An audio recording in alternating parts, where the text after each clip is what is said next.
Hey, welcome back to Two Stupid Guys Trade Stocks. I'm Dylan. And I'm Vinny, and today we're going to talk about something that's been, it gives me a lot of anxiety. Alibaba stock position. Unfortunately, another week with some not so great news and some not so great stock movement. As you guys may know, if you follow this channel, Alibaba makes up a significant portion of both Dylan and I's holdings. Therefore, we pay very close attention to it. Significant is understated. If you like this kind of entertaining stock market content, we're just two stupid guys trying to figure everything out. Give us a like and subscribe. Okay.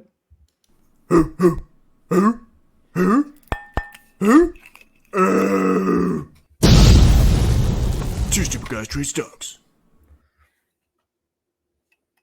Oh, wrong one. There we go. Woo! Oh, and Vinny's pouring some whiskey Oh, this there. is Weller Special Reserve. Fantastic bourbon, by the way. But, I figured today's occasion kind of calls for it. If anyone's wondering, we're filming this at 7 in the morning. Yeah, well, Dylan's time, maybe it's 1 p.m. my time, so it's completely okay. Man, that's good stuff.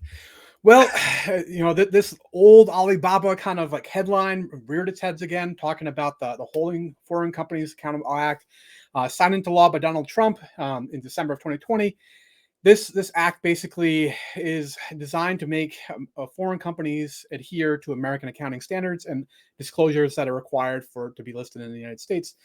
It was a significant talking point for a period regarding Alibaba, but it kind of like died out a little bit, although there was no regulatory changes regarding that. It just, kind of fell by the wayside. But it reared its ugly head again this week, and as a result, it was not so pretty. Yeah, I actually did a whole video on this a while ago.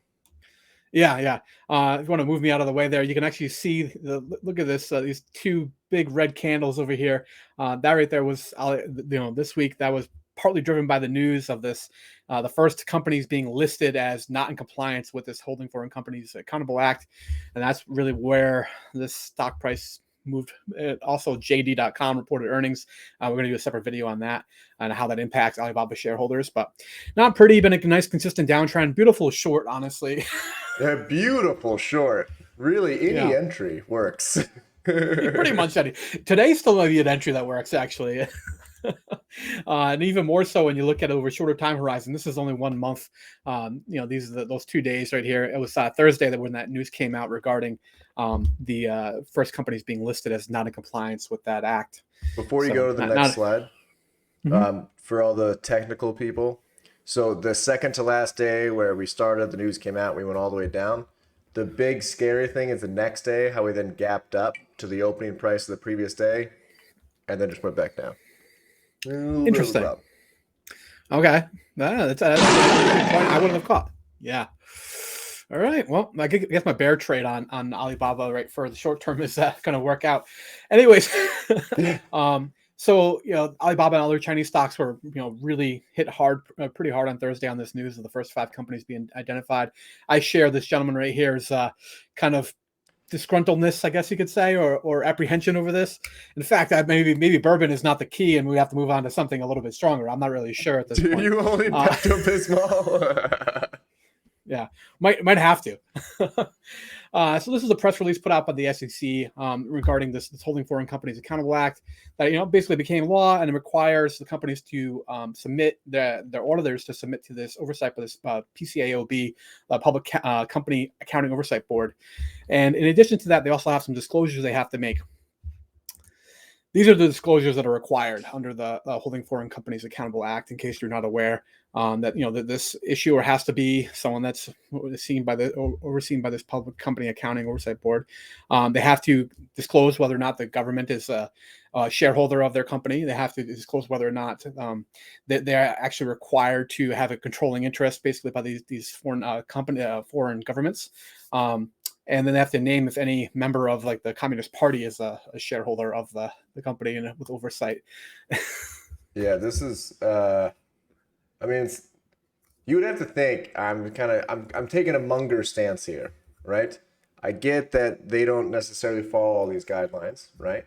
Mm-hmm. But if they didn't, and then they let all their stocks fall into no longer, foreign investments to the United States, I mean, that's going to cripple their economy. It's interesting to say the least. One of the things that was pointed out specifically by the SEC that I thought maybe some people may or may not have caught is that they specifically said that even the over-the-counter listings would not be allowed if a company is delisted because of this Holding Foreign Companies Accountable Act. Yeah. So, Perfect. yeah. So you would really have to have the Hong Kong shares. Fortunately, all my shares are owned within Charles Schwab, which does give me the ability to transition them to Hong Kong shares. I verified this with them. It becomes a little bit more annoying to trade. I can't just like log in and trade it quite as easily, but it is still something I'd be able to hold within the account that my shares are currently purchased under. So I'm gonna guess Robinhood doesn't do that. I don't know. That's a good question, actually. I might want to look into that if I were you. Yeah, perfect. Yeah. Charles Schwab, good to go. All right. But these are the companies that are actually listed. The only one on here that I'm actually really familiar with was Yum Brand, Yum China Holdings. Do you know who that is? I do not. It's an offshoot of American companies. So Yum owns KFC and Taco Bell. Oh, okay. Yeah. All right. Yeah. No more tacos in mainland China if this goes through. No. I wonder how the Taco Bell tastes in China. I don't know. Apparently, fried chicken is very, very popular in China. KFC does very well. Huh. Yeah. Who knew? Let's try it. But yeah, these are the companies. So none of like the major kind of companies, Alibaba, JD, Tencent, none of the companies that people who are interested in Chinese like tech have really are listed yet. But definitely not a good idea with opening salvo. They only have 15 business days to contact the commission and initiate the process of saying, hey guys, we're actually in compliance, like in trying to prove it. They have to prove that they're in compliance once they've been identified as not being by the SEC. Perfect. Yeah, the one of the saving graces of this whole kind of news cycle, though, is the CSRC, which is the Chinese equivalent to the SEC, basically came out and issued a statement immediately following this and said, like, hey guys, like we're actually willing to work with you, like please, we are trying to find like a middle ground and try to allow companies that are kind of to be listed in the United States, Chinese companies, so that they are still. At least publicly, they're stating that they're working with them in terms of getting over these regulatory hurdles. I would like more. Okay. It is a little bit. I remember I did this video a long time ago, and we looked at the actual law and the people who were like testifying. And we were really in depth, and it's funny because it was like doesn't take account until like 2023 or 24 is the first year of default, and then like everyone just stopped talking about it because it was far out at that point. I mean, it's 2022 now. It's not that far away. So you do have to pay attention to it. The news story at that point was that they were considering shortening it by a year, making 2023 really the watershed moment. That has not have yet happened. Still, as of right now, 2024 is like kind of the key critical period. But we'll see. I actually mentioned that in a second here. But this is some of the statements that came out from that Chinese Securities Regulatory Commission, which is, like I said, the Chinese SEC, is that they respect the kind of thought process behind these other securities regulation company or entities, but they are willing to work on this, but they don't like the fact that it's being politicized as like a China versus the West kind of mentality right now, which is what it's used as. Right. Classic. Yeah. I mean, these are good statements. Spirit of openness and cooperation is ready to resolve the issue. Like I mean, it's definitely. It's also one of those things where I feel like like I said, it has to be solved because like, what if this doesn't work? Then they pull all Chinese investment. No one's ever going to invest in Chinese companies ever again. It'll never happen. Yeah. Well, maybe like 100 years from now. But. Yeah, there'll be exactly a complete lack of trust. I actually use this phrase sometimes with my wife that I'm interested and committed to the spirit of openness and cooperation.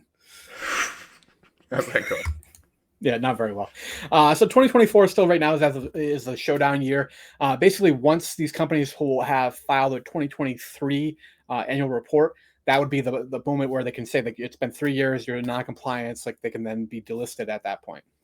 So so I understand this, when they file for their 2023 finances, meaning like March of 2024, do they get 1 year of probation or is it delisted? Yeah, it's 15 days to respond at that point and then delisted. No, like I said, God, please, no. Honestly, at this point, I don't even know if it really matters. Like, it's like to my point, like, do I own any other companies that are entirely listed in like a foreign land, like Hong Kong? No, but whatever, I'd still be willing to hold my shares through this, because you're going to see a forced liquidation at that point. Might be a great opportunity to buy a little bit more, but it should stabilize once that news event has passed. It's kind of one of those like, sell the rumor, kind of deals, or buy the rumor, sell the dip. Or hopefully like 6 months from now, it's a news headline of, hey, we worked everything out. Everything works. And then BABA's going to go up 20%. Maybe, but have your bourbon ready just in case. Yeah, until then, it's... Oh my God! Okay, it's happening. Everybody stay calm. What's the procedure, everyone? What's the procedure? Stay calm! Wait. Everybody calm down! No! Oh, Michael Scott. The Office, that show was so underrated. I didn't get it the first couple times I watched it, but now I absolutely love it. Well, that's because half of my soundboard is Michael Scott. So.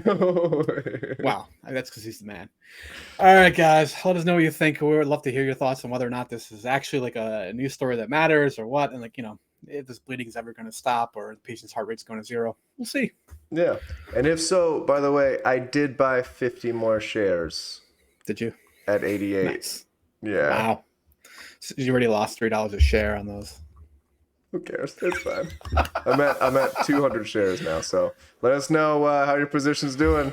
Have a good one, guys. See you guys.